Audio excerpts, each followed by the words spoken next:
Ma famille et mon fiancé m'ont excommunié après que ma sœur m'ait trahi. J'ai besoin de quelques conseils sur la situation car je ne sais plus quoi faire.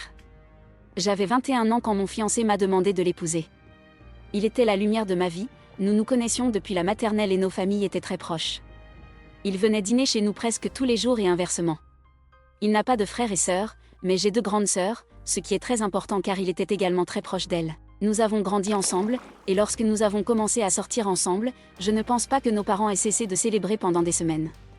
Il m'a aidé à gérer beaucoup de mon anxiété, et même lorsque j'ai pris un peu de poids et que ma mère m'a critiqué en disant qu'il allait me quitter, il l'a défendu en disant qu'il m'aimait pour qui j'étais, pas pour mon apparence, même s'il prétendait que j'étais la plus belle fille du monde à ses yeux.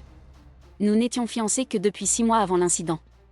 Ma sœur du milieu, appelons-la Nikki, était une personne très froide. Elle ne montrait jamais d'affection, elle ne s'ouvrait qu'à mon fiancé car elle disait qu'elle le considérait comme un frère et il l'aidait aussi à traverser beaucoup de ses moments sombres, comme sa lutte contre la dépendance à la drogue et ses problèmes avec la loi. Elle et moi n'étions jamais sur la même longueur d'onde. Je l'aimais beaucoup car elle était ma sœur, mais je ne l'aimais pas en tant que personne. Sortie de nulle part, elle m'a dit qu'elle voulait m'emmener en boîte, car nous n'y étions jamais allés ensemble auparavant et elle se sentait mal d'avoir été si distante avec moi. J'ai accepté et ce soir-là, nous sommes sortis. Les boîtes de nuit n'étaient pas vraiment mon style, mais après quelques verres, je me suis un peu détendue et j'ai commencé à m'amuser. La soirée se passait bien jusqu'à ce que Nikki repère un gars de l'autre côté de la salle qu'elle prétendait vouloir séduire. Elle s'est dirigée vers lui et quelques minutes plus tard, elle est revenue avec une expression renfrognée sur le visage. Je lui ai demandé ce qui n'allait pas, mais elle n'a rien dit. J'ai insisté parce que je ne voulais pas que sa soirée soit gâchée. Elle m'a ensuite dit que le gars ne voulait pas son numéro mais le mien. Je lui ai dit que c'était un perdant et qu'il y avait plein d'autres gars autour qui rêveraient d'être avec une fille comme elle. Elle n'a pas bougé, elle m'a dit qu'elle devait aller aux toilettes et ensuite nous partirions. J'ai attendu une autre heure pendant ce temps, j'ai siroté beaucoup de cocktails différents. J'ai alors commencé à me sentir vraiment étourdie et prise de vertige. J'ai pensé que je devrais simplement rentrer chez moi car j'étais certaine que Nikki était partie. En sortant, cependant, je suis tombée sur un ami de Nikki avec qui elle était brièvement sortie. Il m'a demandé si j'avais besoin d'aide pour aller à ma voiture et j'ai expliqué que je prenais un taxi. Il a dit qu'il s'apprêtait à partir et que nous pouvions en partager un. Je lui ai dit d'accord et nous sommes sortis du club ensemble et avons pris le premier taxi que nous avons vu.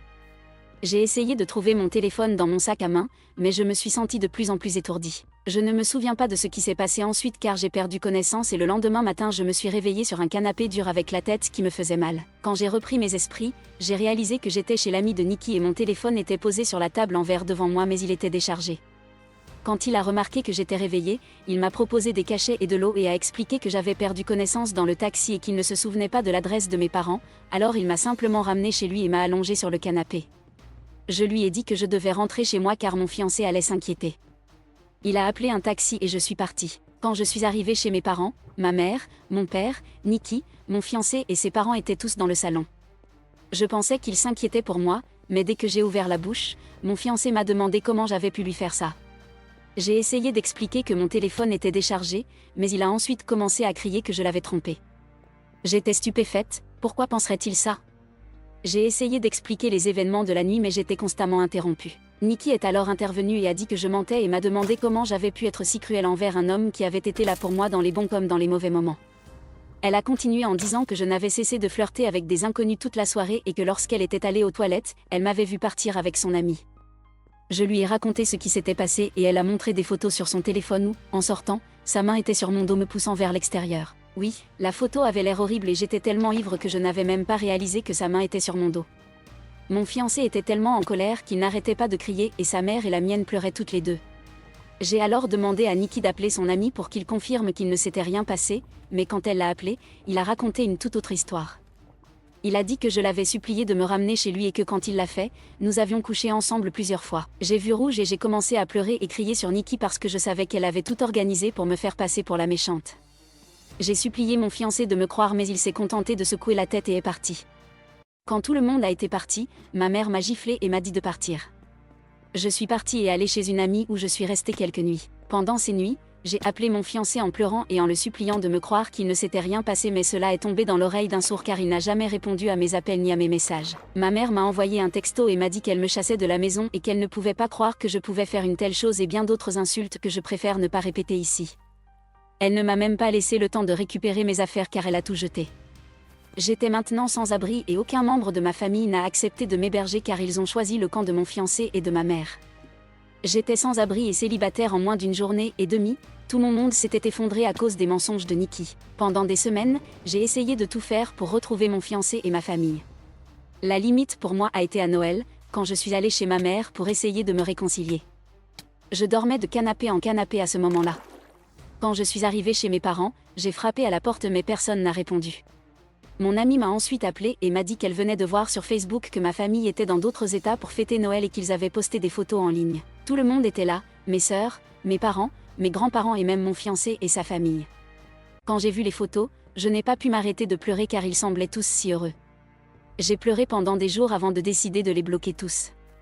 J'ai même rendu ma bague de fiançailles. Mon ami connaissait quelqu'un à quelques heures de route qui cherchait de l'aide dans son restaurant et il avait même un logement au-dessus où il travaillait, ce qui me permettrait d'avoir un loyer à prix réduit et de travailler en même temps. Je voulais repartir à zéro car cela me blessait que personne ne prenne mon parti et qu'ils m'aient tous laissé me débrouiller seule. J'ai pu déménager assez rapidement et je m'en sortais bien. L'appartement était minuscule et je devais travailler plus de 10 heures par jour, mais j'ai pu économiser beaucoup d'argent. Je ne vis plus dans cet appartement, j'ai pu louer un condo beaucoup plus agréable, mais je travaille toujours au restaurant en tant qu'assistante manager. Cela fait environ 2 ans que je suis partie et je n'ai parlé à aucun membre de ma famille. Je n'avais pas de nouvelles de ce qu'il faisait jusqu'à ce que je reçoive un coup à ma porte. C'était mon ex-fiancé. J'étais choquée, pour dire le moins. Tous ces sentiments sont revenus d'un coup et tout ce que je voulais faire, c'était de me jeter dans ses bras, mais je me suis souvenue de la douleur que j'avais ressentie et j'ai essayé de lui claquer la porte au nez, mais il l'a arrêté et m'a demandé de le laisser s'expliquer.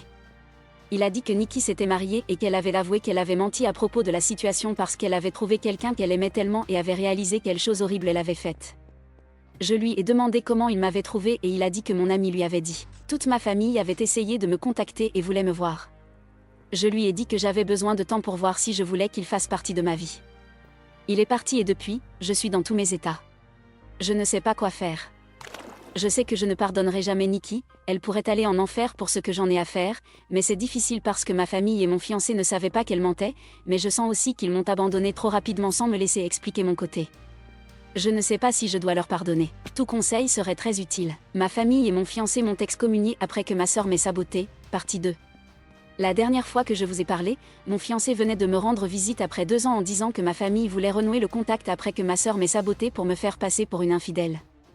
Eh bien, j'ai une mise à jour pour vous. Je ne suis jamais retournée vers mon ex, je ne savais pas quoi faire, mais finalement, il a dû donner mon numéro de téléphone à mes parents car ils m'ont envoyé un message pour me demander de les rencontrer.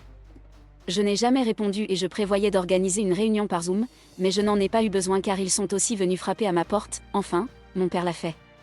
Quand j'ai ouvert la porte et l'ai vu là, j'ai fini par vomir, ce qu'il a insisté pour nettoyer.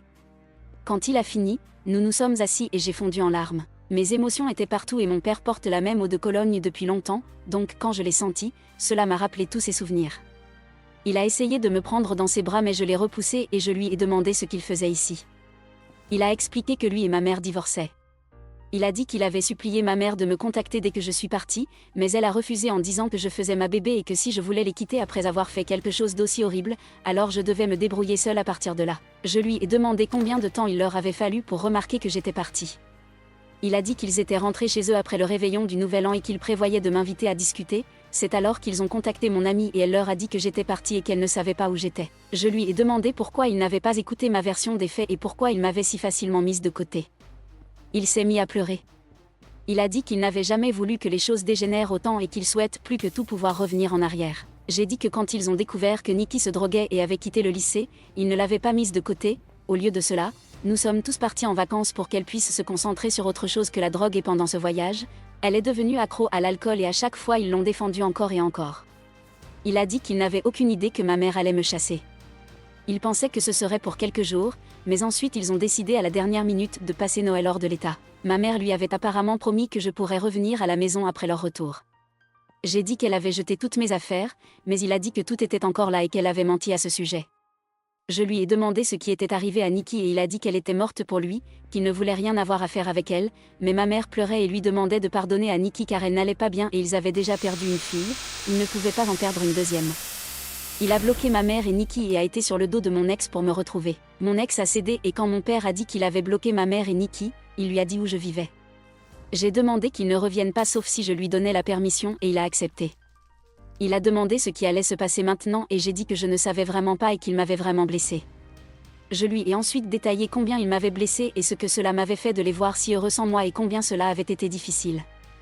Nous pleurions tous les deux à la fin, mais j'étais vraiment contente de tout sortir, cela m'a soulagée d'un grand poids. Mon père a ensuite dit qu'il connaissait quelques endroits dans le coin et qu'il m'aiderait à trouver un meilleur appartement et il a dit qu'il m'aiderait à trouver un meilleur emploi, mais je lui ai dit que je ne quitterais pas cet emploi car mon patron m'avait tellement aidé et je voulais le remercier à tout prix. J'ai dit que je ne voulais pas qu'il fasse quoi que ce soit pour moi mais que je voulais renouer, mais cela devait se faire à mes propres conditions et il faudra très longtemps avant que je lui fasse confiance à nouveau et peut-être que je ne lui ferai jamais confiance à nouveau. Il a dit qu'il ferait tout pour se racheter. Je lui ai demandé pourquoi Nikki avait fait cela et si elle avait dit quelque chose à ce sujet alors qu'elle avait dit qu'elle pensait que mon ex méritait mieux que moi et qu'elle voulait le voir heureux parce qu'il faisait trop de sacrifices dans leur relation, elle l'aimait comme un frère et voulait rompre les fiançailles. Alors cette nuit-là, elle a demandé à son ami de venir m'escorter hors du club pour qu'elle puisse prendre des photos et me ramener chez lui pour que son plan fonctionne. Elle a dit que rien de central ne s'était passé, je suis allée dormir sur le canapé et c'était tout. Il était debout à jouer à des jeux vidéo toute la nuit jusqu'à ce que je me réveille, ce dont il a apparemment la preuve. Mon père avait prévu de récupérer mes affaires chez ma mère et de me les apporter, mais je lui ai dit que je ne voulais plus de ces choses. J'ai ensuite demandé des nouvelles du mari de Nikki et il a dit que ma mère était restée silencieuse sur toute la situation, mais qu'il avait son numéro et me l'a noté. Après le départ de mon père, j'ai décidé d'appeler le mari de Nikki. J'étais en sueur tout le temps et je me sentais si mal. Et si je pouvais l'entendre en arrière-plan ? Quoi qu'il en soit, quand il a décroché, j'ai tout débité, ce que je regrette profondément car j'aurais dû y aller plus doucement avec lui. Il avait l'air vraiment confus et j'ai réexpliqué toute la situation. Je suis même entrée dans les détails sur ses problèmes de drogue et d'alcool. Je m'attendais honnêtement à ce qu'il m'insulte et défende Nikki, mais au lieu de cela, il a poussé un long soupir et bien, il s'avère qu'il avait un sentiment qu'elle n'était pas exactement innocente. Il s'avère qu'elle et sa sœur avaient des problèmes et qu'elle ne cessait de mentir à propos de sa sœur, ce qui a causé une énorme rupture entre eux. Sa sœur n'a même pas assisté à leur mariage. Je lui ai dit que j'étais désolée mais qu'il devrait faire la paix avec sa sœur car Nikki était le problème, pas elle. Nous avons parlé un peu plus et il a raccroché. Je ne sais pas exactement ce qu'il va faire de cette information. J'espère qu'il coupera ses pertes et la quittera car il semblait être une personne vraiment gentille et lui aussi a perdu sa propre sœur à cause de Nikki. J'ai donc décidé de me réconcilier avec mon père. Ma mère a toujours fait la loi durant tout leur mariage, donc le fait qu'il prenne position et qu'il divorce et coupe les ponts avec Nikki montre qu'il est sérieux dans sa volonté de se racheter. Je ne pense pas que je me réconcilierai un jour avec ma mère car elle pense que Nikki est aussi une victime dans tout cela et à ce stade, je n'ai pas envie d'écouter ses excuses. Si elle prend contact et que cela semble sincère, peut-être que je l'écouterai, mais je ne pense pas que cela se produira. Ma sœur aînée ne m'a toujours pas contactée et je ne pense pas qu'elle le fera un jour. Quant à mon ex, il me supplie tous les jours de lui parler. Il m'a même envoyé une lettre manuscrite. J'ai fait une pause et je pense que j'ai besoin d'un peu plus de temps avant de me décider, mais je pense que je pourrais y aller très lentement avec lui. Nous verrons bien. En tout cas, je me sens vraiment bien en ce moment et c'est tout ce qui compte vraiment.